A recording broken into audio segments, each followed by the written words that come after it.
नमस्कार मित्रांनो, तुम्ही जर बांधकाम कामगार म्हणून नवीन रजिस्ट्रेशन करणार असाल तर तुम्हाला आता मंडळाच्या वेबसाईटवरती नवीन रजिस्ट्रेशन करता येणार नाही।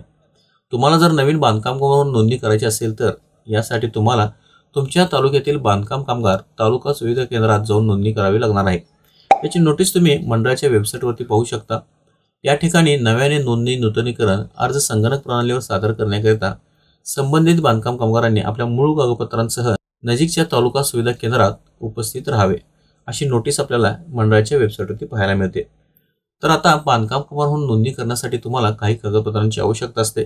त्यामध्ये तुमचे आधार कार्ड, तुमचे रेशन कार्ड, तुमचे bank passbook, identity size 3 photo आणि 90 दिवस काम केल्याचे प्रमाणपत्र ही सर्व कागदपत्रे तुम्हाला नोंदणी करण्यासाठी लागतात। बांधकाम कामगार म्हणून ऑनलाईन नोंदणी करण्यासाठी तुम्हाला फक्त 1 रुपया फी भरावी लागते। तसेच महाराष्ट्र इमारत व इतर बांधकाम कल्याणकारी मंडळाकडे बांधकाम कामगार म्हणून नोंदणी करण्यासाठी तुमची पात्रता असणे आवश्यक असते। यामध्ये तुमचे वय 18 ते 60 वर्ष असले पाहिजे। तसेच तुम्ही मागील 12 महिन्यांमध्ये 90 दिवसापेक्षा जास्त बांधकाम कामगार म्हणून काम केले असले पाहिजे।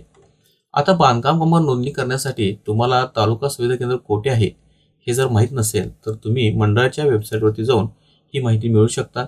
यासाठी तुम्हाला महाराष्ट्र इमारत व इतर बांधकाम कल्याण मंडळाच्या वेबसाईटवरती यायचं आहे। या वेबसाईटवरती आल्यानंतर तुम्हाला या ठिकाणी वरती कॉन्टॅक्ट्स किंवा संपर्क हा एक ऑप्शन दिसेल, याच्यावरती तुम्हाला क्लिक करायचं आहे। त्यानंतर खाली स्क्रोल डाऊन केल्यानंतर तुम्हाला या ठिकाणी तालुका सुविधा केंद्राचा पत्ता आणि प्रभारी संपर्क तपशील हे ऑप्शन दिसेल।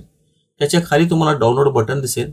या डाउनलोड बटनावरती क्लिक करून तुम्ही यादी डाउनलोड करू शकता आणि या यादीमध्ये तुम्हाला तुमच्या तालुक्यातील बांधकाम कामगार तालुका सुविधा केंद्र कोठे आहे याची माहिती मिळेल। या ठिकाणी तुम्ही तुमची सर्व कागदपत्रे घेऊन जाऊन बांधकाम कामगार म्हणून ऑनलाईन नोंदणी करू शकता। तर मित्रांनो, अशा पद्धतीने तुम्ही बांधकाम कामगार तालुका सुविधा केंद्रातून बांधकामावरची नवीन नोंदणी करू शकता।